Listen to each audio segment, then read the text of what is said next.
Sound Particles is introducing a different approach to panning with Energy Panner, a plugin that uses the intensity of sounds to control their movement around you. With just a few clicks, add motion to sound effects, make music elements pop,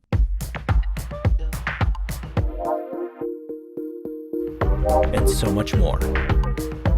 From stereo to immersive, Energy Panner is the perfect addition to any sound professional's toolkit.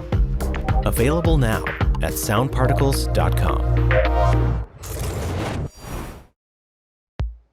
Sound Particles is bringing you another way to pan your sounds with Brightness Panner. The plugin uses the frequency content of sounds to move them around you. Imagine panning being controlled by the sound's brightness, pitch, or even by MIDI notes.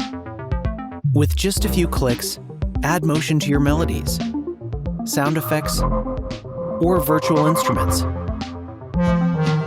From stereo to immersive, this is a powerful and innovative tool to bring your mixes to life. Now available at soundparticles.com.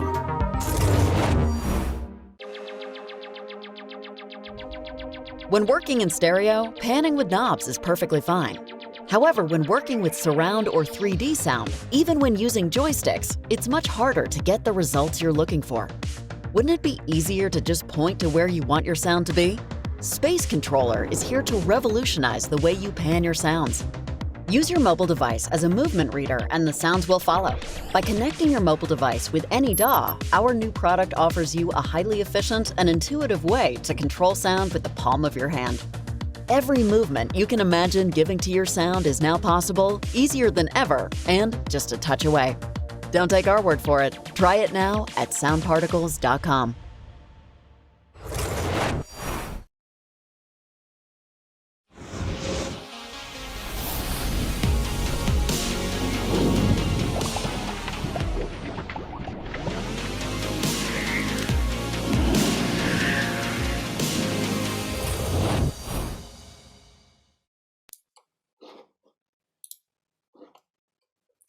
Hello everyone!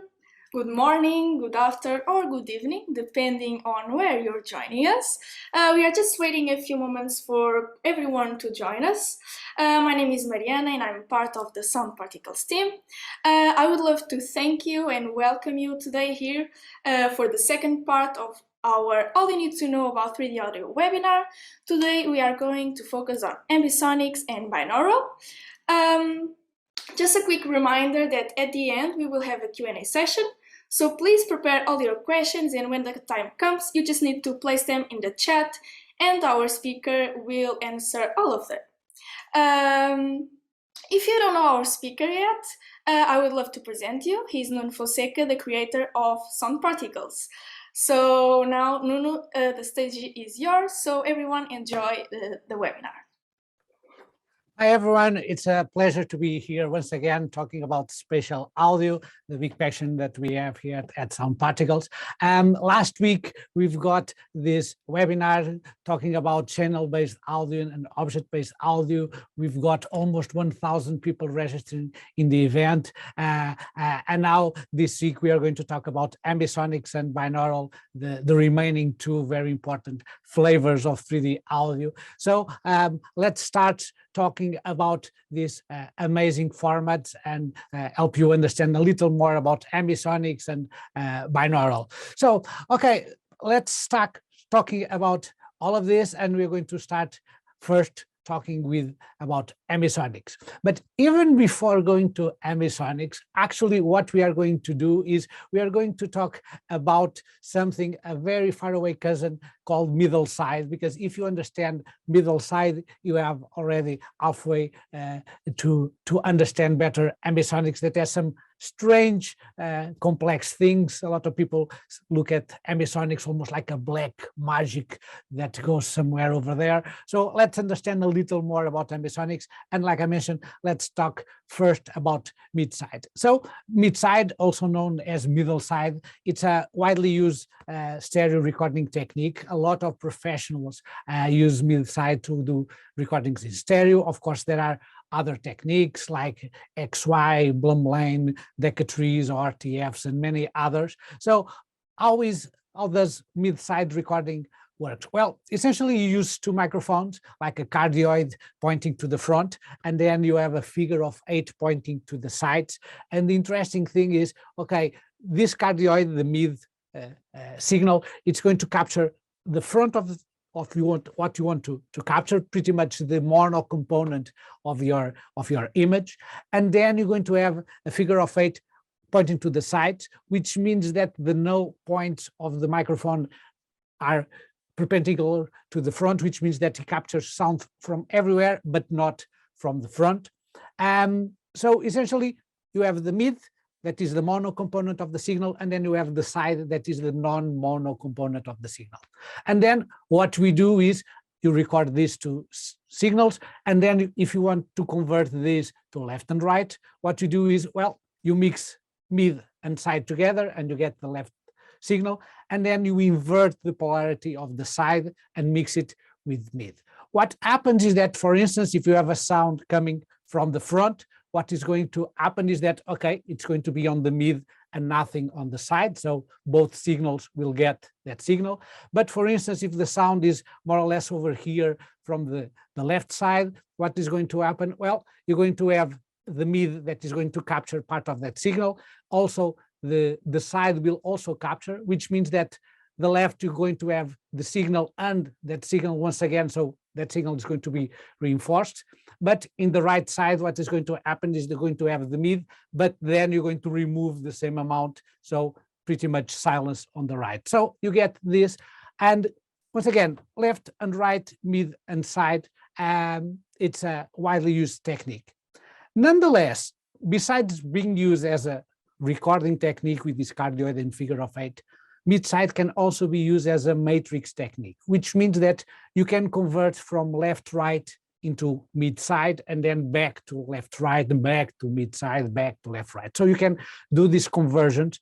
And essentially, what are the main reason to convert from mid, from left and right to mid and side, and then back to left and right? Well, there are several approaches.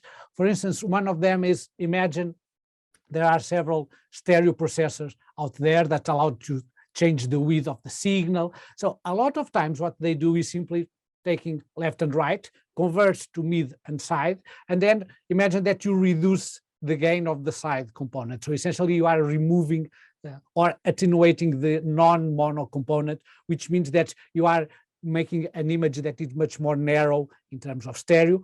Or eventually, if you want, you can amplify the side signal. So you are amplifying what is different from both channels, and we are increasing the impact of that stereo signal.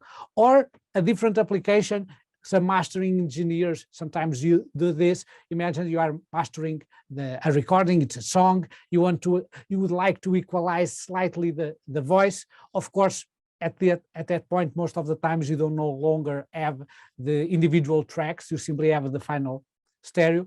Of course, you can use an equalizer and equalize the entire signal, okay, but it's going to equalize everything over there.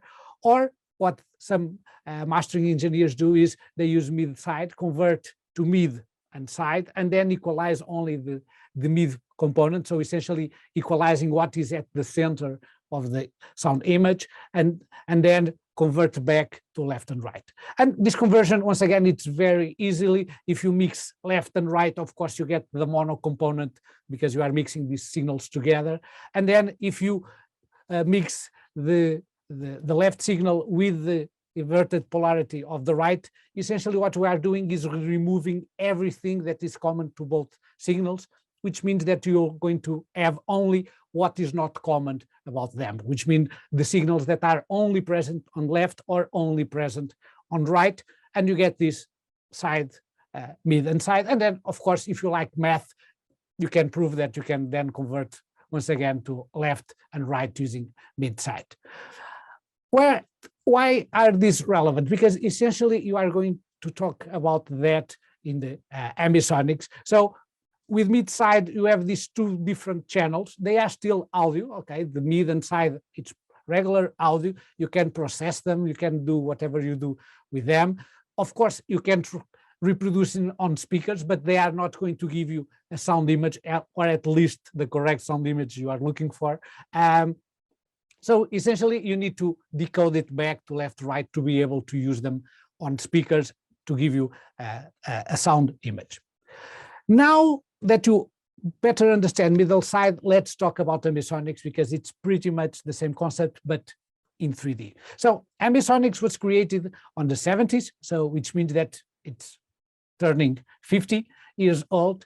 And the main goal at the time was, okay, can we create a format that is independent of the output layout? So I want to record something. I don't want to think about channels. I don't want to record this for stereo or 5.1 or anything else. I want to record this in a format that is able to adapt to any format, and then be able to reproduce this in stereo or in 5.1, or having 8 speakers equally spaced around me, or having a custom layout with 31 speakers on some crazy layout out there. And then Ambisonics is able to do that. And how is that done? Well, imagine that you are on the middle of Times Square and you want to record the soundscape around you at Times Square. Well, with mid-side, one of the first thing that you do is record the mono component of everything. At mid-side, you use a cardioid. In here, since we are talking about a 3D space, you want to create the mono component coming from all the directions. So of course, you're going to use an Omni. So the first channel of Ambisonics, it's the equivalent of placing an Omni microphone over there in the middle of Times Square, capturing everything, the mono component of everything that happens on that soundscape. And then with mid-side, we will use a figure of 8 pointing to the sides. Well, in here, we are talking about 3D. So what we are going to do is use 3 figure of 8. We're going to have 1 figure of 8 pointing to left and right, another one pointing from front and back, and then another one pointing top and down. And by having these 3 figure of 8, you are able to distinguish between left and right component, between front and back, and between top and down.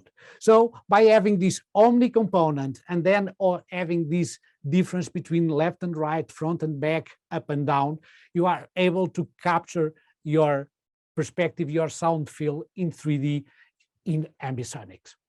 Of course, once again, you are recording audio, okay, but you should not simply feed these signals directly to speakers, because yes, it's going to play as audio, but they will not give you the image, the sound image that you are looking for. So essentially what you do is then use Ambisonics decoder saying, okay, I want to decode this for stereo, or I want to decode this for 5.1, or decoding to 7.1.2, or I want to decode this for a custom layout that I have on a room, and I want to be able to reproduce this soundscape from Times Square, now taking advantages of these speakers. And this is the concept of Ambisonics. Once again, like middle side, but simply considering the 3D, all the directions instead of only the frontal, that like mid side. Nonetheless, at some point, the problem with this approach of using an Omni and 3 figure of 8s is that from a practical point of view, it's not very practical to be able to put an Omni, a figure of 8, another figure of 8, another figure of 8 very close together, because you want a coincident kind of microphone with the capsules as close as possible, because that's you're going to get the best results possible. Otherwise, you're going to start having problems with phase, especially in high frequencies and so. But this is not very practical. So instead of having this Omni and then these 3 figure of 8s that we call B format, they find out, okay, it's much better if we use this tetrahedral kind of microphone. So as you can see this on this image, you have these 2 well-known Ambisonics microphones, the first one from Sennheiser, the second one from Rode. And what they have, well, they have these 4 capsules, okay? They are not Omnis or figure of 8. Usually they are cardioids. And then you have these 4 capsules on this special 4 capsule arrangement. And you have these channels that is the first one is LFU, which means left, front, up. Okay, so you're going to have the first signal over there, so left, front, up. And then you're going to have the left, front, back. Okay, and then you have left back down, and then right back up. And we have these 4 signals. But once again, this is a different kind of approach, and we call this A format, okay? So when you talk about A format and B format, what are the difference between Ambisonics A format or Ambisonics B format? The difference is this one. If you are using a tetrahedral microphone with these 4 capsules, and you're looking about the signals of every one of these 4 capsules, we call it the A format. If you are talking about having the signal of the first channel being an omni and then 3 channels equivalent of figure of 8, we are talking about B format.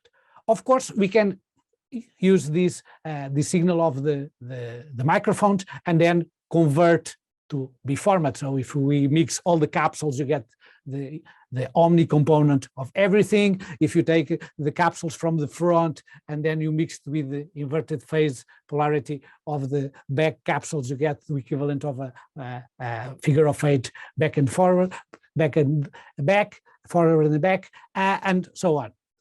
One of the things that is quite important is that when you are receiving a recording from someone, okay, it doesn't matter who is recording, they say, okay, I have this wonderful recording of Times Square, of the middle of the woods or whatever.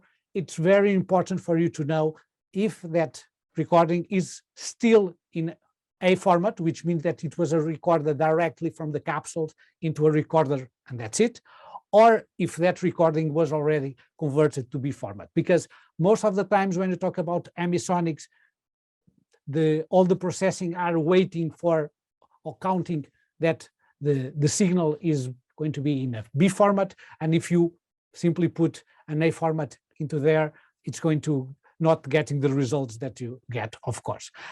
So one of the first things that I recommend is when you do a recording with one of these microphones, you have this A format, okay, do a backup of that recording, convert as soon as possible into B format, and then you have the B format and continue working using B format for whatever you leave, store it in B format and so on. So the question now is, okay, great. Can we get this accurate 3D space representation using 4 channels, right? Well, not exactly. Of course, there are no miracles, and Ambisonics do a fantastic work if you want to capture these left and right, back and forward, up and down, but actually the resolution, the space resolution of the format as it is not very good, which means that imagine that you have a sound coming exactly from that direction. What happens is that if you record in Ambisonics, the sound you will not capture will come from that, it will come more or less like that, which means that even if you have a point sound, a single sound coming directly from that position, actually Ambisonics will record it as this fuzzy sound coming over there. Of course, if you are recording a sound field like Times Square, a middle, some waterfalls or middle of the woods or wherever, of course, it's great because it gives you this sense of back and forward, up and down, left and right. But once again, if you want a more precise, it's not going to be very well. For instance, imagine that you have something in stereo and say, okay, let's convert this to Ambisonics. And then if you convert back to stereo, the result is going to be very bad because there is going to be a lot of crosstalk between left and right, and the signals are going to mix because we essentially, instead of having left and right over there, you're going to have this smash of left and right, not very precise. So that means that we cannot get some resolution with Ambisonics? No, but what you're going to need is something called high-order Ambisonics. And what is this high-order Ambisonics? Well, essentially it's adding more channels to be able to increase the space resolution of the entire system, which means that instead of having a sound source with this kind of width, something like that, now by having more channels, you're going to have a more precise and much more resolution in terms of space. And how is this done? Well, this is, in here we have these 4 channels, the omni, this is the polar diagram of the 4 signals. So you have this omni that is called zero order ambisonics. So if you have an Omni, you can say that, okay, I have a zero order ambisonics microphone because Omni, it's the zero order.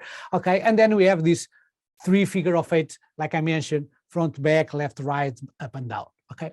Nonetheless, if you want more precision, what you can do, well, you can go for second order ambisonics, and you have some additional 5 signals. Okay, so now instead of 4, you're going to have 9 channels of audio, and by having these 9 channels of audio, you get much more precise. As you can see, the polar diagrams of these other channels are slightly strange. Okay, but if you want even more resolution, no problem, you go for third order ambisonics, and then you add 7 additional audio signals. Now you have a total of 16 channels over there, and that will give you even more resolution in terms of space. And you can continue having high order ambisonics. For instance, some particle supports up to 6 order, and you can even create go beyond all of those orders. Then during recording, if you want to record something with ambisonics with higher resolution, of course, you also need a microphone with much more capsules. For instance, in here, this is the Eigen mic, probably the microphone with the highest order ambisonics in terms of recording, that has several capsules that then use all of these signals and then convert these into ambisonics of third order or even more. So high order ambisonics. So like I mentioned, first order for channels, second order, you're going to have 9 channels, third order 16, and so on, as you continue increasing the resolution. If you want very precision in terms of ambisonics, you can have them, but you need much more audio signals for that. One important thing about ambisonics is that there are multiple flavors, and you need to be very careful, because if you are receiving some recording or some audio file in ambisonics, but you are misinterpreted it as a different kind of flavor of ambisonics, it's going to be a problem. So be careful, because there are many flavors. Like we mentioned, there is first order, second order, third order ambisonics. The good news is that this kind of parameter is very easy for you to find out, because it's a matter of counting the number of channels. It's 4 channels, first order, 9 channels, second order, 16 channels, third order, and so on. So you simply look at the number of the channels and you already know which order you're talking about. So this is not an issue per se. This second one we also mentioned, this is very, you need to be very careful. Once again, someone send you ambisonics format. Okay, is that B format or is still A format?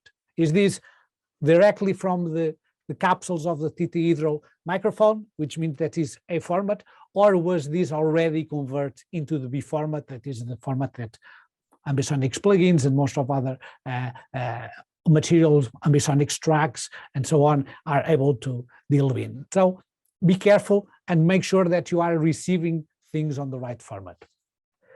On top of that, there was also another problem, because originally the Ambisonics, the order of the channel is not the same as it is today. So in the past, there was something called the FUMA format, okay, and now, especially with high order Ambisonics, it was important to create a new channel order that would scale for high order Ambisonics, and nowadays everyone uses ACN order of channels. Once again, if you are working with recent recordings, you don't need to worry about, but if you are doing some work with very old recordings of Ambisonics, be careful, because the channel order could be wrong, which means that if you at some point start listening to sounds on strange positions, something that should be on one side and is above you or in the back or something like that, probably it's this channel order from an old recording. On top of that, there is all, again, let me rephrase in here.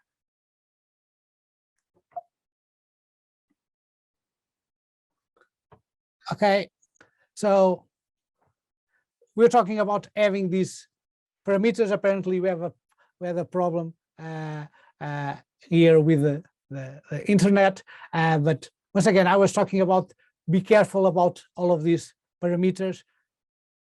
there is many flavors of ambisonics over here, like first order, second order, third order. That is an easy one because you simply look at the number of channels, and if you count the number of channels and you know the order for channels is first order, 9 channels, second order, 16, third order, and so on. Then there is the flavor B format or A format. So if someone sends you a recording regarding something, be careful to make sure that you need to know, is that B format or is still A format? So like we mentioned, if it's still the signals from the capsules, it's A format. If it's something that was already converted into B format, then it's a B format. And you need to be careful because otherwise you're going to feed the wrong signals into your ambisonics processing. Also, through times, there was this channel order. The order of channels in the past was not the same as they are today. So if you are working with recent recordings, that is not an issue. But if you are working with an old recording, then you need to be careful and make sure that you know what is the channel, the order of the channels, if it's FUMA or ACN. And then finally, there is this called normalization regarding the gains of each channel, because through times, once again, especially because of third order ambisonics and be able to create a system to scale with high order ambisonics, there were some changes that need to be done. Originally, it was the FUMA, then it came N3D. The problem with N3D is that sometimes by simply moving the sound source to a different position, you could start having clipping on some channels. So nowadays, everyone uses SN3D that allows you to make sure that the first channel, the omni component that you have, is always the strongest signal in the chain, which means that if that's the first channel is not clipping, you can be relaxed that even if it changes the positions, it's not going to clip anywhere over there. So you need to be careful because of these different flavors. And once again, if you are misinterpreting or if you are placing a recording that has one of these flavors and the system is counting with a different one, of course, you're going to have very bad results. Also, sometimes when you ask someone, okay, which format is this? And they say, okay, it's Ambix. What they really mean is B format with SAN and SN3D. So pretty much the orange ones that are already over here and the current ones that most people use nowadays. Okay, so one interesting thing about ambisonics is that it's very easy for ambisonic sound fields to be rotated. So I have a sound field I have recorded in ambisonics. Now, if I want to rotate, it doesn't matter what kind of strange rotation I want. It's very easy in terms of signal processing to do those rotation. It's only a matter of applying a matrix, a rotation matrix to all of this. And this makes the system wonderful for VR because, as you can imagine, when you have a VR, essentially you have a rotation of your headset, you're rotating in the azimuth, yaw, pitch, elevation, and then roll in terms of the several axes. And ambisonics, it's great. So you have a sound field you want to use with VR, ambisonics is perfect. And that is probably one of the reasons that one of the reasons for ambisonics to have this comeback after so many years being used only on some academia projects, but now with very strong applications nowadays with VRs. So once again, it's perfect for VR. It gives you 3D audio. It allows to have a very low channel count, which means for streaming or for other applications, you get this sense of 3D with a small number of channels, starting with 4. And then you can easily rotate. So you take the angles of your headset and simply apply them to ambisonics. So that's wonderful for VR, and that's the reason why ambisonics it's probably the #1 format in the VR world. One of the things that is important to understand about ambisonics, and is important not to forget some of the lessons that we have learned from stereo. Of course, ambisonics microphones are great. They give you much more space information than mono or stereo pairs. Okay, I think that anyone that has a small collection of microphones should consider having an ambisonics microphone over there. But there are two things that, for me, it's important. One of them is an ambisonics microphone will not resolve all of your problems. Sometimes people think that, okay, I'm doing something with spatial audio, 360 movie or some music, spatial music or whatever. It's only a matter of buying an ambisonics microphone, placing there, and that's it. Okay. For me, it's the same like saying that, okay, I'm doing a movie in 5.1, so the only thing that I need to do is simply buy a 5.1 microphone to put on top of the camera, and that's it. I record everything in 5.1, and that's it. No, if you are doing a movie in 5.1, probably will be better for you to place some lavalier microphones on the actors, or use some boom mics, and of course using a lot of post-production, and use eventually some sound effects in mono, but then use them during post-production to get the kind of sounds that you want. So once again, be careful, because it's not only a matter of buying one microphone, placing a microphone over there, and that's it. Okay. Yes, once again, they are wonderful. I think most people should have, most audio professionals should have one of these mics, but don't look at them as the final issue that will resolve all of your problems. The second thing about Ambisonics microphones is that they will not give you one important dimension, and that is time and reflections. When I talk about this is, once again, look at those fantastic sound engineers, recording engineers that receive a lot of Grammys, doing these amazing orchestra recordings.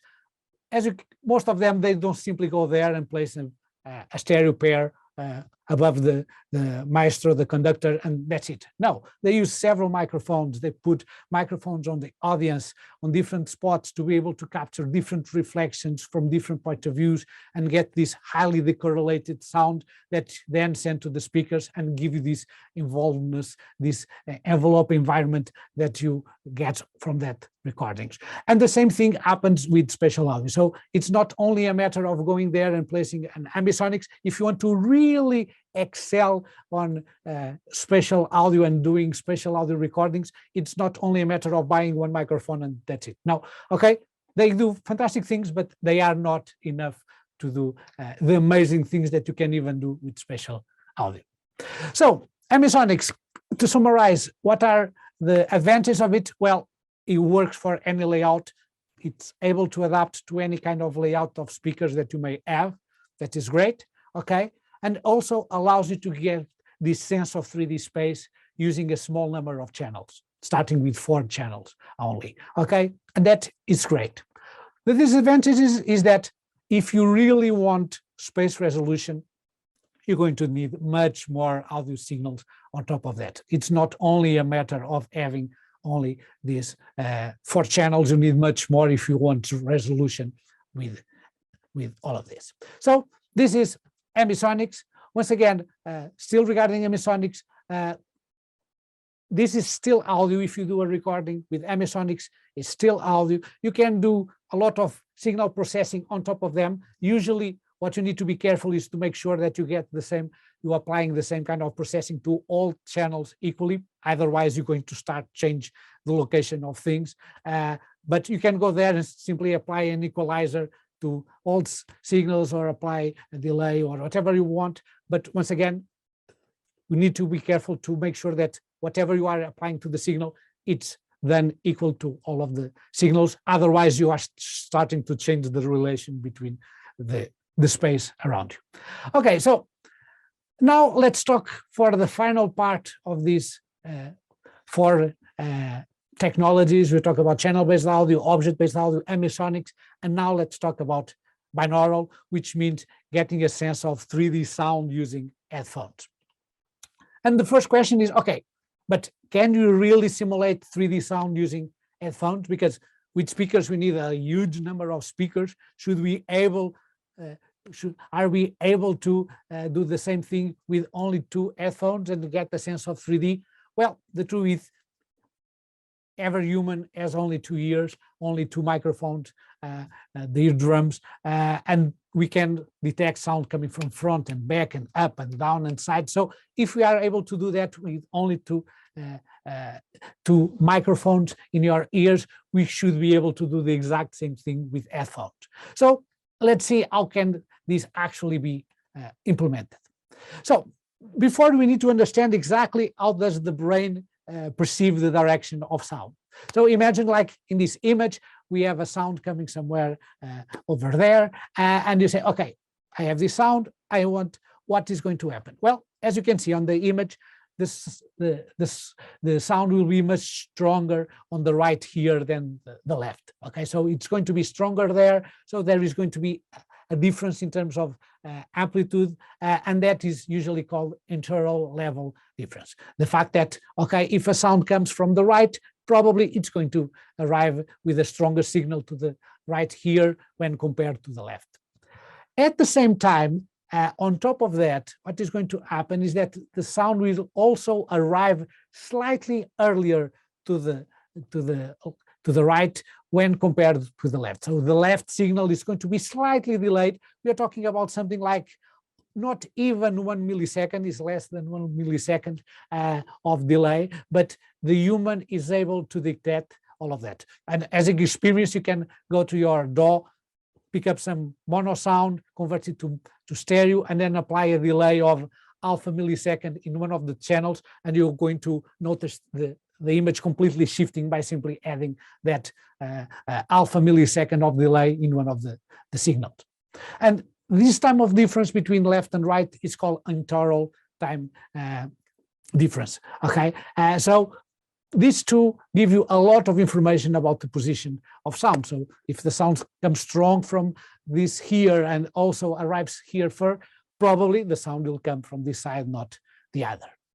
Nonetheless, although these are very important and some of the most important factors, this doesn't explain why you perceive a sound, for instance, between this or this or this, because in all of these three situations, the sound arrives at the exact same time at both ears and exactly with the same amplitude. So there should be something else.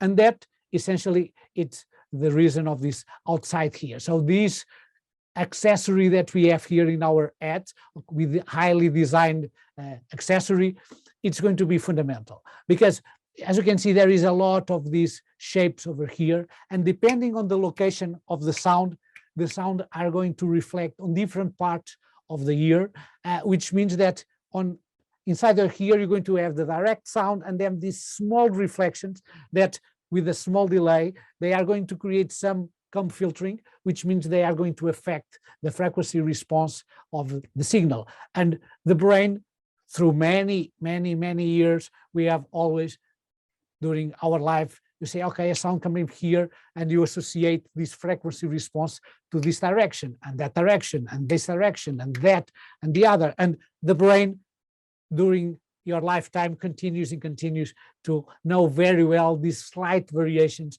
of equalization and associating that with images, their directions. And on top of that, there is also some shadowing effect, which means that a sound coming from here, okay, it's going to be captured by this here, and then there is this shadow over there. At low frequencies, the frequencies are going to curve your head and going to be captured pretty much with the same amplitude like this one, but at higher frequencies that are not very good at bending as the low frequencies, what is going to happen is going to have a significant difference in terms of amplitude, which means that this internal level difference, it's not something that is constant. It's not only a matter of, okay, this here is some dBs higher than that. No, it's something that changes through the changes with frequency. So as you go for higher frequencies, the difference is going to increase. And also there is some other factors, the impact of the reflexes on the shoulders. So if the sound coming from different positions are going to give you reflections on the shoulders and also create this comb filtering that you associate with these directions. So pretty much what happens when you listen to a sound is, first of all, the brain is going to see the level difference and the time difference, and that gives you the initial position. So if it's the same thing, so it's a plane, so the sound should be somewhere over here. If it's something over there, so it's almost like a cone, and usually we tell there is this expression, the cone of confusion. So essentially it's a cone where everywhere on this point, they generate the same level and time differences. And then what is going to use is going to use this machine learning that our brain does, that knows very well this kind of equalization comes from that direction. And if it makes sense, and okay, I know this frequency response and this coming from that direction, you get the sense of a sound coming from that direction. So now, how can we model this and apply this into audio? Well, we're talking about different directions having different effects on the ears. We're talking about differences of amplitude, of time, delays, and filters. And all of these can be modeled with something called impulse response. The same way that we use impulse responses to capture the response of a room, and you use this in convolution reverb, okay? You can go to a room, play a sweep, capture the impulse response, and then use that impulse response with some audio and say, okay, this is the impulse response of the Sydney Opera. Okay, and now you can use that with your voice and simulate the acoustic behavior of your voice on Sydney Opera. The same thing happens now with these impulse responses from different positions. So each position are going to have a frequency response, this impulse response, and then you're going to have this impulse response for each position and for each ear, one for left and another for right here, okay? And we call these HRTFs, head-related transfer functions, because it's like saying, okay, from that position, you get this frequency response for this ear and this frequency response from the other ear. And from another direction, you get this frequency response from one ear and that frequency response from another ear. Also, we call these head-related impulse responses. And both terms are exactly the same thing. The only difference is that the transfer function term, it's used when you're talking about the frequency response, the frequency domain, or impulse response if you're talking about the time domain, like the recording the impulse in terms of samples. But they are the same thing, they mean the same thing, and you can even convert from HRTFs to head-related transfer functions and vice versa. So it's pretty much the same thing, and you are going to probably hear HRTFs or HRIRs pretty much having the same, both terms for the same thing. So how can you create these data sets? Well, most of the times what is this kind of dummy head, like this microphone from Neumann, that is a mannequin, okay, with the ears shaped like regular humans, and then with a microphone in each ear. Or eventually you can actually use real people with very small microphones positioned on your ears and capture the sound of those things. And then you go most of the times to an anechoic chamber to prevent the reflections, and then you start having several sounds coming from different directions, and you start capturing the frequency responses from all of these directions for both ears. And of course, there are already several data sets available that you can use if you want.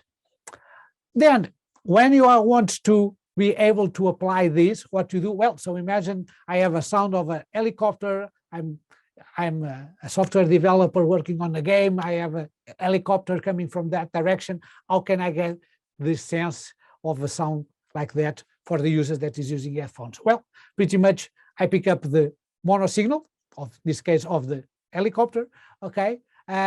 What I'm going to do is I'm going to look for my data set that has many impulse responses for many positions.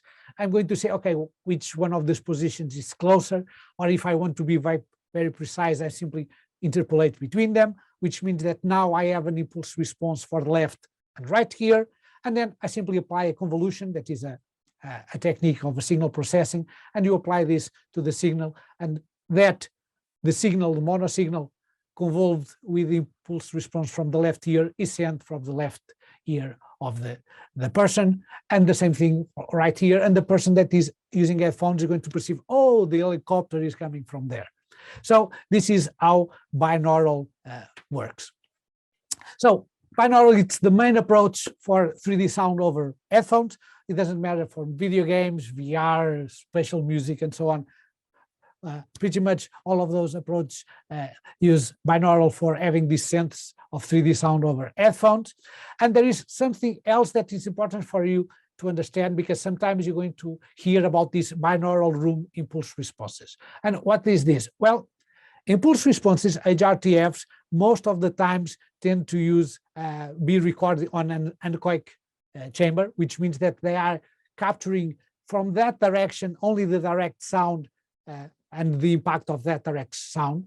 The problem is that imagine that you are using binaural to simulate a 7.1.2, and you simply want, okay, I want to convert channel-based audio in 7.1.2 into binaural because I don't have speakers, I only have headphones.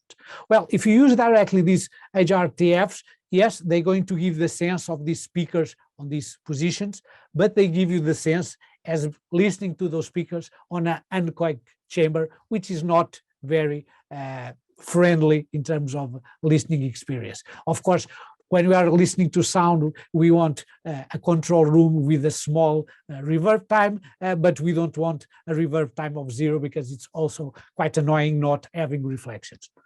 What you can do is having these HRTFs, but considering also the reflections on the room. So imagine doing exactly the same thing, but now with the room. And when you capture the impulse responses of a particular location, you are capturing the HRTF, but also all the reflections and the HRTFs of those reflections built in, which means that you are creating these impulse responses with the room also present, and then you are able to listen to that, for instance, 7.1.2 within that room, and you can capture this on Abbey Road Studios or on the Skywalker Studios or some other place. So it's very easy for you, if you start working with binaural, to listen to this term binaural room impulse responses, that is HRTFs, but considering the room also present over there.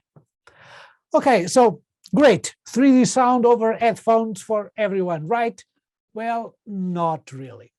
What are the problems? Well, the problem is that every person has a slightly different head and even more completely different ears. Okay, so my ears are different from every one of you, which means that a certain sound coming from a particular direction is going to have a frequency response to be completely different from all the other persons. And we don't have this problem when we're using speakers, because if I have a speaker over there, the sound is coming over there, I'm listening to the sound, okay, but then it comes to my ears and I apply my ears, my HRTFs into it, and another person next to me are listening to the same sound, applying the reflections of that ears and having their own frequency response that is different from mine. When you come here and you do something like this, imagine that you have a data set that was created with one of those mannequins or one person, and it doesn't matter how good the mannequin or how good the person or the microphones or the technical recordings were, what happens is that each person has a completely different ear, and the frequency response is going to be completely different. Okay, yes, a lot of them could be similar, okay, but some HRTF may work perfectly for someone, and someone could try some HRTF solution, some binaural technology over there, some plugins, some VR game or whatever, and they say, okay, the sound is great, and another person said, no, it's completely wrong. What are you talking about? So different persons have completely different experiences. And what are the problems? Well, usually these are the problems. You get front to back confusion, which means that a sound supposedly comes from the front and you think that the sound comes from the back, and vice versa, although this is more common. Okay, so the brain listens to a sound, it has a frequency response that is something similar, not quite right, but it thinks that, okay, now the sound is coming from the back when actually supposedly the sound comes from the front. Another problem is the lack of externalization. So when you listen to regular stereo, you put your headphones and it seems that all the music comes from inside your head. When you are using binaural, the idea of a good binaural system, it would be for you to almost don't understand if you are listening to headphones or listening to speakers, okay? Which means that the sound should come from outside your heads. If the sound comes from inside your head, essentially what it means is that the brain listened to the sound, it was not able to identify a particular frequency response that he already knows. And since he doesn't know that frequency responses, in terms of perception, he's going to say, okay, it's from inside the head. And that's something telling that, okay, this is not right. The third problem that you also get is wrong elevation. So if you have a sound coming around you, for instance, in my case, either the sound is only on the back, moving on the back and forward, but on the back, or as soon they start going to the front, the sound is going to start going up and then going down. So in the front, instead of having sound coming in the front, pretty much all the binaural solutions that I've been listening to comes most of them over here. So that's another problem. So if your brain doesn't receive a frequency response that he already knows it very well, what he does is, okay, or he tries to guess it, and most of the times he simply puts on the back, okay, or eventually is going to put it inside your head or similar kind of problem. So we have a problem with this. In this graphic, I have here something that I made. So I pick up one of those binaural data sets, okay, and for the center channel, which means an azimuth of 0 degrees and elevation of 0 degrees, so the position corresponding to the center channel, each one of these lines is the frequency response of a different individual. So some scientists have measured several individuals. I think in this case it was 30 individuals, okay, and these are pretty much the frequency response of each one of those 30 individuals. And you can see that, okay, in the beginning up to 1 kilohertz, there are some slight variations, mainly a matter of gains, okay, pretty much flat. Then some significant changes, sometimes almost 20 dBs in some cases of difference.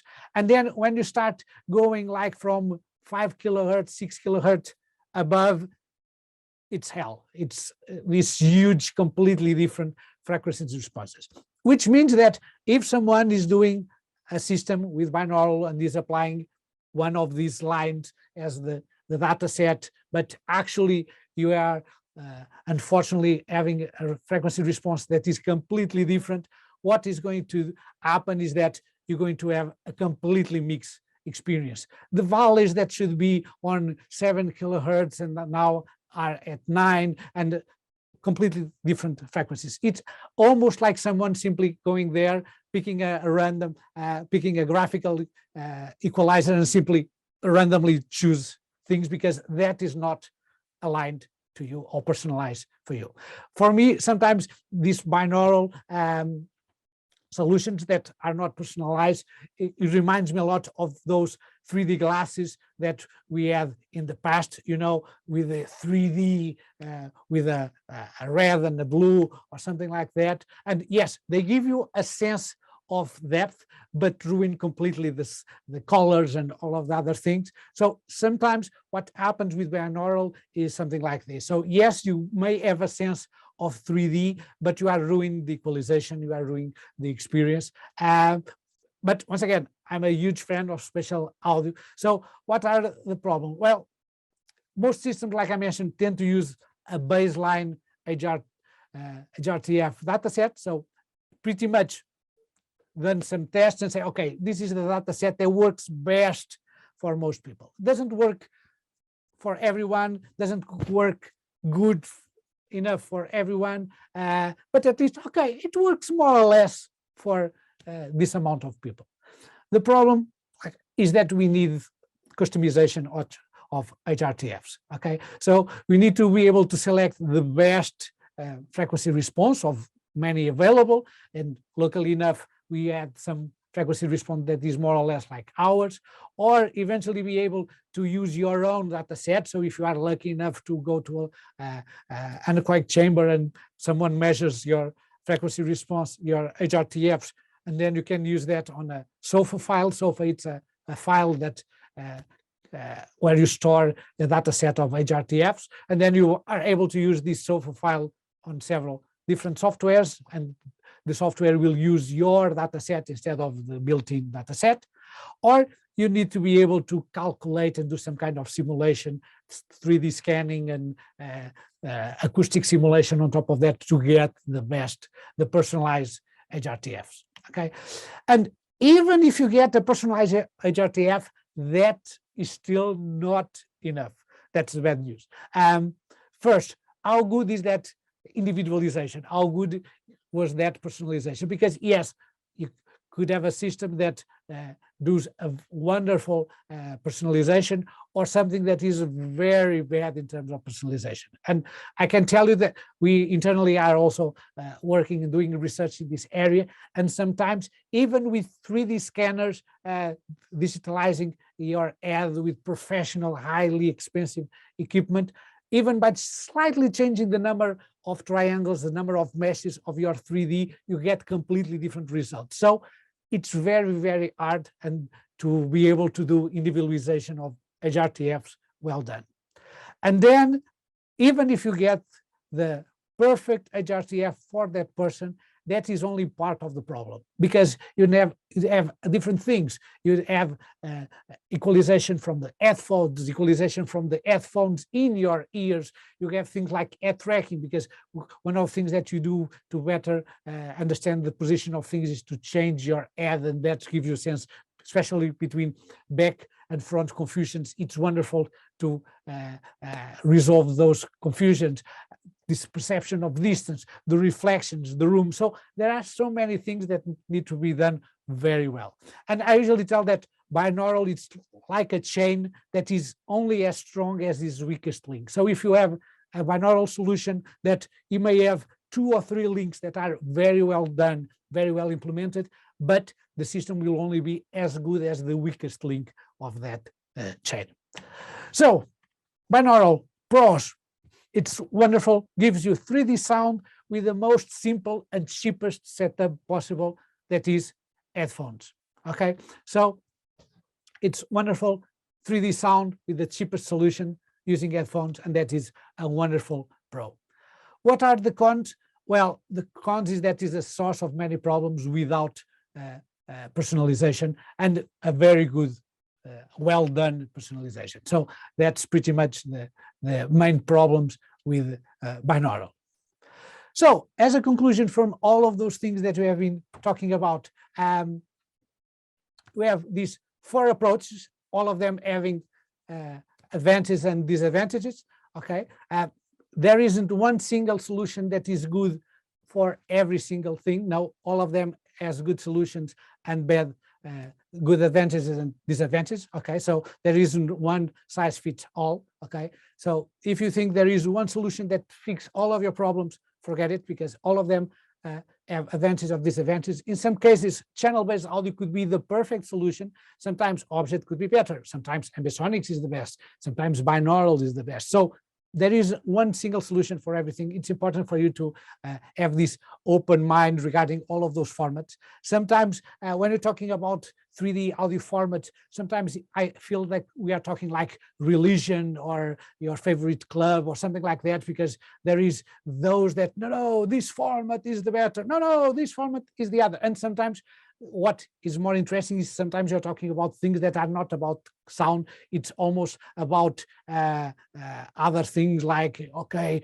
open source versus capital, or other political and society things, and instead of talking about technology. But yeah, open mind, all of them has advantages, all of them has advantages. And if you have an open mind, you are able to understand and work much better with the best that all of these flavors can give you. Also, many of these applications use these hybrid approaches, okay, which means that different applications have different approaches. For instance, we have Dolby Atmos that uses objects and beds. We are talking about object-based and channel-based audio at the same time.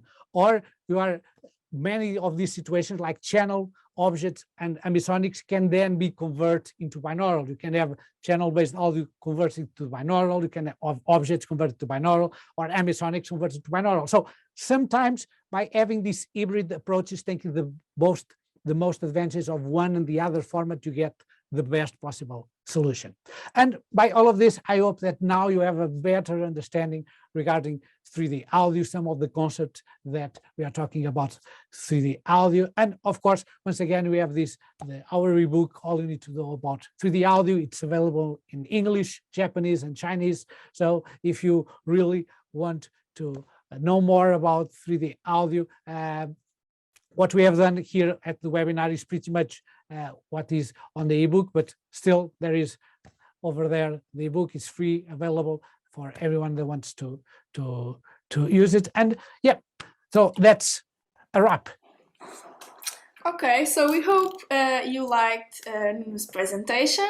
We are very sorry about the technical issue, but these things happen. So now it's time for Q&A. So please put your questions in the chat so Nuno can answer all of them. Okay, so let's start looking at the questions that we have over here. Hello from Brazil, Atlanta, Serbia, France. Okay, a lot of people coming from different places. Okay, so let's see. Okay, we have to realize the higher the order, the more capsules, the higher the noise. Yeah, sometimes that could be a problem because we have a lot of things capturing at the same time.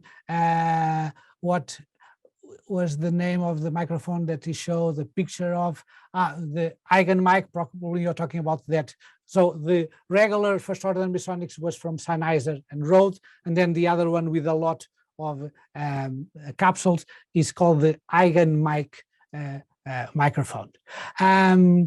Frozen, yes, some technical issues, yes, it was a stressful situation. Okay, so it's a conspiracy, okay, eventually we'll never know. Most stressful things, yes, it was interesting. So let's see what, okay, let me see. Using Ambisonics plus lavaliers for podcast combined with MS stereo for 3 binaural podcasts. Like I mentioned, sometimes you mix different kind of microphones, and by doing this, you get the most of each one of those. Can I process my Ambisonic signal in a DAW, or should I rather use an audio editor? No, you can use a DAW. Once again, you can have the recordings there. You can place your plugin that converts. Usually all the manufacturers of Ambisonics microphones give you a plugin that allows you to convert from A format to B format. So you can have the signals there, have a plugin converting that for B format, and then you can start using another plugins on top of that to be able to use Ambisonics already in B format. Do your tools engage with enhanced DAWs environments which already offer Dolby Atmos such as Nuendo? I would love to some use case in mind. So in our case, we have several tools. Of course, we have Sound Particles itself that is great to do sound design and do these soundscapes, and you are able to render from mono to stereo to 5.1 to any custom format, 22.2 or any crazy layout, or even using Ambisonics into 6 order, and then you can use that on your DAW. And then on top of that, we have other tools. We have, for instance, Space Controller that allows you to pan in 3D using your smartphone by simply pointing like a laser pointer, and the panning goes there. Or you have things like Energy Panner and Brightness Panner that are able to rotate the sound based on the intensity of sound or the brightness or the music note. So yeah, our main goal at Sound Particles is to do tools that do something regarding spatial audio. Okay, different plugins available for converting Ambisonics to all formats, including binaural. Yeah, there are several plugins available. Some are free, some are from commercial companies that allows you to convert from Ambisonics to format layouts for binaural and many others. Some issue people comparing microphones on a Noteline forum, having more or less the same problem. Also have kind of small ears flat to my head. Yes, I'm using a beta of Dolby Personal HRTF. Hopefully this will become available to consumers at some point. Genelec offers to do one of you as well with the cost. Yes, Dolby and Genelec have two different solutions. Genelec pretty much is able to generate the sofa that you can use on different scenarios, and Dolby with the Dolby renders. Yes, we are also having those experience. Maybe a solution would be to test several impulse responses from a provided set before choosing the one and starting the experience, be a movie, a game, whatsoever. Yes, for instance, one of the things that we've done at Sound Particles is to include several data sets with several individuals to allow people to be able to try different data sets to see what is best for them. The issue is that the more you go into personalization, the further you get from the standard, which is usefully the industry needs. Yeah, but for me, we need personalization. Otherwise, spatial audio is only to be a fashion, a temporary fashion. If you want spatial audio to stay here, and we know that most people are going to listen with headphones, not with 20 speakers. So we definitely need this personalization for people to have these amazing sound experiences. And everyone is working on them. We and all the other big companies and small companies are trying to do the same thing. Okay, but okay, I was very excited about binaural before this talk. Okay, reality check. No, once again, binaural, it's great, but has all of these problems that you need to be aware. I've been using binaural for years, not perfect, but by any means. Okay, Nuno rules, thank you. Amazing timing, amazing webinar, thank you very much. Excellent program, thanks, thank you. Okay, drum recording in Ambisonics, what mic do you recommend to start tinkering with that? Well, once again, it depends on the kind of things that you want to do with drum recordings.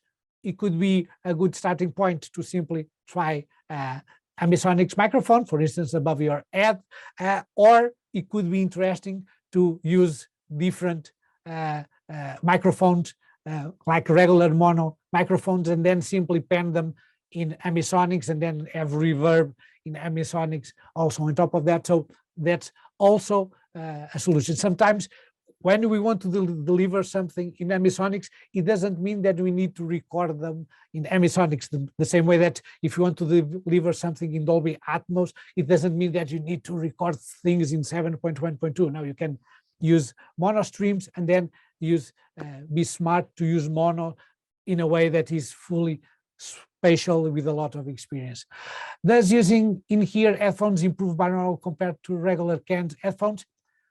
Yes, in one way, because even with headphones, and we have made a lot of tests internally, even if you are using headphones, the simple fact that you take out the headphones and put them back, it's going to be slightly different. The frequency response, we're talking about things like 1 dB, 2 dBs.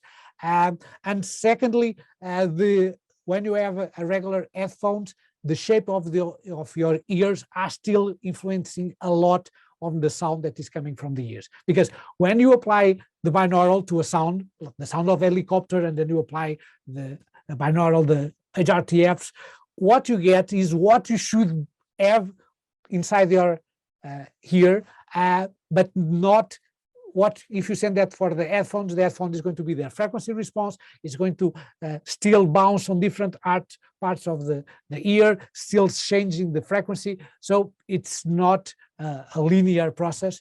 In ears, they are slightly better in that regard. So inside the ears, on top of the ears, are supraaural are not very good, circumaural are better. Inside the ears are better as long as they have the good frequency response. So in one factor, they are better because they are more consistent in terms of the sound, like all the others, putting and removing, putting again, changes the frequency response slightly, especially on the high frequencies. Within here, slightly improve. The problem is that, okay, can you get the same frequency response as you can, for instance, with an good open microphone? So it's something that you need to take into consideration. Also, give the content of binaural application. Do you feel A, it's a viable distribution option at this time? B, if so, what renders do you recommend for the best options? So I think that, once again, the spatial experience, it's an interesting one, okay? Nowadays, what I think with format like spatial audio in different streaming platforms is that you pretty much need to choose between the best equalization, but in stereo, or the best spatial experience with a slightly worse equalization, because especially music, even if, okay, the strings are not coming from the front, are coming from the back, it's not as relevant as some other things. It's still a viable distribution, okay, but we are very far away from having the solution that really works and gives you the best experience. In terms of renders, I'm not able to advise in any particular render. Of course, there are some renders that do personalization are slightly better than non-personalized renders, but otherwise it's a matter of trying and see what works. And the bad news is that it could work wonderful for you, but could be very bad for most people at your audience. And so, yeah, it's tricky. We are moving there. It's good to have this awareness regarding spatial audio, but we definitely need to fix this binaural solution within the next 2 years, or it's only a temporary fashion and people go tired of this. So we need to hurry up. The guys on the technical side of things, like us and other players, need to try to come up. We are working on that, but let's see if you can able to do something like that. Thanks again. Okay, Eigen mic is 20,000. Yes, it is. Unfortunately, it's very expensive microphone. There's using in here improved binaural compared. Yes, we have already discussed this.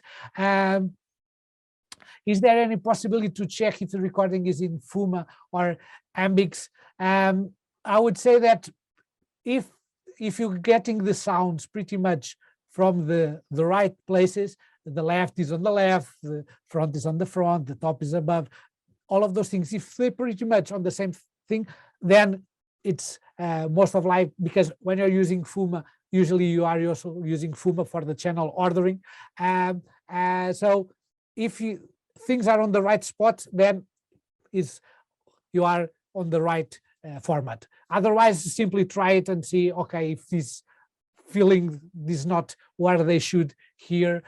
So if the voice is coming from the left or the right instead of the front, okay, probably there is some problem over there.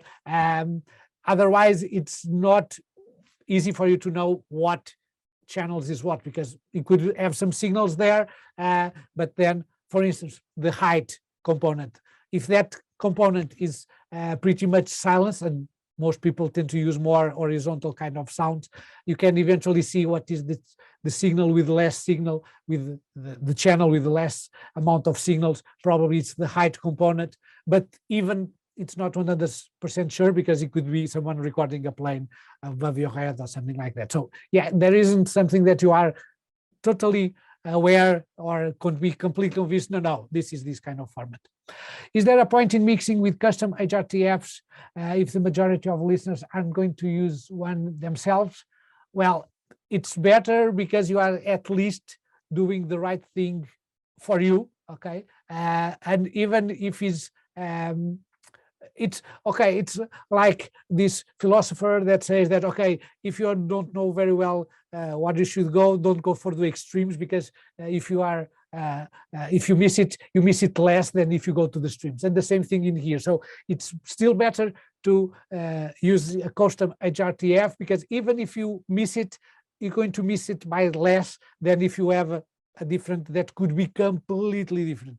Imagine that between you and the HRTF dataset that you are using have significant amounts, like 20 dBs or so, or even more. You start to equalize things wrong. At least with your custom, yeah, it could be not perfect, but at least you are on the right track. Will you have an Ambisonics reverb in the future, please? Yes, we would very much like that. We know that first we have many ideas, and I usually say that the worst part of my work is that I have to postpone many good ideas, because each idea takes many developers to implement it. So the worst thing is that we have so many good ideas sometimes and say, okay, we cannot implement this yet. It's a pity. And yes, we would like to have a reverb.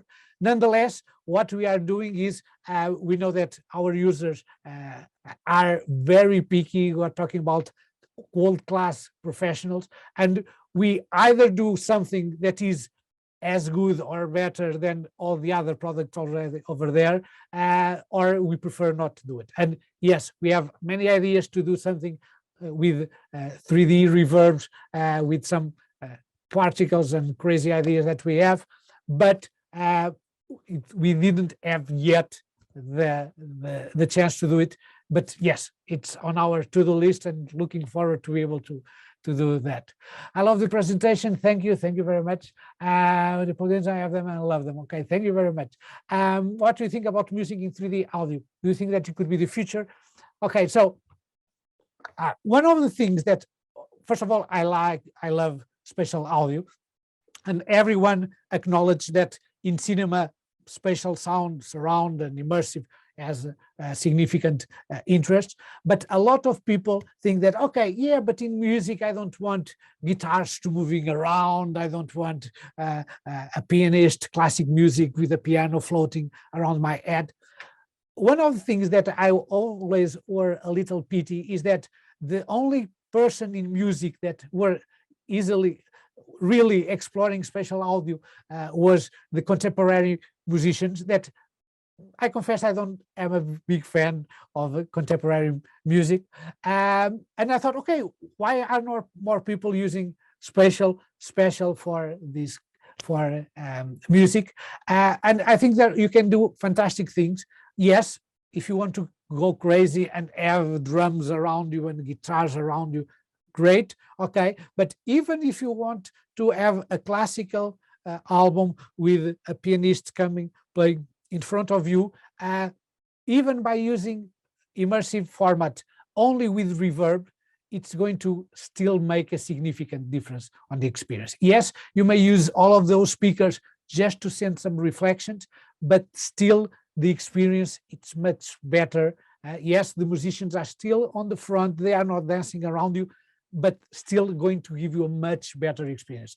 One of the things that I suggest is go to a studio with immersive or something like that, and then make the experience by simply muting the speakers above you and surround, and you see that, yes, the musicians are still on the front as they were before, but the lack of reflections coming from the above, from the other side, makes a significant impact. And the second thing for us is that sometimes people and some brands marketing spatial audio as a tool for mixers. For us, we see spatial audio as a tool for artists. I think that it should be artists, the composers, the producers, the artists, to use spatial audio directly right from the start, and not something that simply in the later on some mixer are going to do something with spatial. No, the artist should be able to. Yes, I'm a big fan of 3D audio, even in music. Will Sound Particle support binaural output? We currently already support binaural monitoring, okay, not output, but the new version of Sound Particles will have binaural output, although we are still a few months. Once again, I would love to have Sound Particles ready now, but we are still a few months away for the next major update. But yeah, you're going to have support for binaural output, among many other things. We spoke about ambisonics encoding. Could you speak about ambisonics decoding? For instance, how the B format channels are decoded to the number of channels available. So decoding, I didn't mention decoding because decoding is slightly more tricky, much more mathematic and more things like that. Usually what happens is that you get a sense algorithms that are more or less similar like the ones that you get in encoding, which means if you have a number of speakers that is regular, which means that you don't have holes and it's more or less homogeneous in terms of spacing between all of them, most of the times what you do is the same way that you have these formulas that give you the what should be the gains depending on the azimuth on the elevation, and then you do the exact same thing for those speakers, which means that the sound of each speaker will pretty much use the same formulas as the formulas that if you want to pen things in ambisonics, which means that a speaker on the left side, yes, it's going to depend a lot on the signal over there, and the figure of 8 left and right, and so on. So yes, there is some tricks there, but decoding is much harder to explain. That's why we didn't mention about. Does Ambisonics work better in smaller room settings? Not really. It's something that it works even in large things. Of course, there is always the matter of the sweet spot. So if you are on the sweet spot, it doesn't matter where you are, if the room is larger or smaller. Okay, if you are off the sweet spot, then you can start having more issues, especially on the big room, because it's going to have a lot of delays. They are more significant. In your opinion, what is the best way to apply reverb, aux or per channel in a 360 VR mix? For me, the best way is to have a reverb that is already in Ambisonics and is able to provide things in Ambisonics. Otherwise, what you can do is simply use regular reverbs with different positions and then simply mix them also on different positions. For instance, one of the things that some users have done with sound particles is to place several virtual microphones on different positions of the space, okay, omni microphones, and then use those virtual microphones just to feed reverb units and then use them for different channels, which means that you get these highly decorrelated signals coming from different channels, which could be interesting. So yeah, reverb, there is many different applications. If you have something that already works in spatial 3D, better, even better. Otherwise, there is techniques that you can use to try to use a regular mono and stereo reverbs and still give you a sense of 3D reverb. I know that you mean about it, but I'm still a believer. Okay, great, wonderful. Okay, yeah. Probably I am not a lucky person, and my ears are more different than the most common persons, and binaural sounding not as good to me. So great. Will some particles support binaural? Yes. Any advice on creating and using Ambisonics impulse responses for convolution reverb? Yes, once again, it's an interesting application. It's better to use Ambisonics impulse responses that simply mono Ambisonic impulse responses. Okay, if you could get high ordered Ambisonics impulse responses, even better, because it's going to be even better for everyone. Okay, Eigen mic, yes, the link. I record Ambisonics with a core sound Omni in A format with a premix sound device thing. The problem is monitoring, as the premix only decodes for first order Ambisonics. Difficult to place the mic correctly. Yeah, it's could be an issue. If you would like to read more about Ambisonics, okay, feel free to 3D book. Okay, write the name of cannot find the Eigen mic, so it was already someone already put it here. I have been told that to be able to convert a second order mix to first order Ambisonics for channel, all you need to do is to delete the channels 5 to 9. Is that correct? Please explain. Yes, that's correct. You simply disregard that signals from 5 to 9 and you get the first order Ambisonics. The others are simply giving additional information to you. So yes, I know that it may seem a little awkward. Okay, it's only a matter of discarding channels, but yes, it's the truth. You only need to discard the channels of the second order Ambisonics, in this case from 5 to 9, and you get the first order Ambisonics. That's what should be done, and anything that you do that is not that, it's not doing the down mix correctly. So it's, yes, simply dropping those channels, because essentially when you get a high order Ambisonics, it's like having the first order Ambisonics wrapped with some additional second order, added with some additional third order, and so on. So pretty much by discarding all the channels of the high order, you get the previous order. That's it. Double MS can be a good choice for Ambisonic. Eventually, yeah, it could be a solution to give you some interesting spatial information. I don't want to add a single to generate.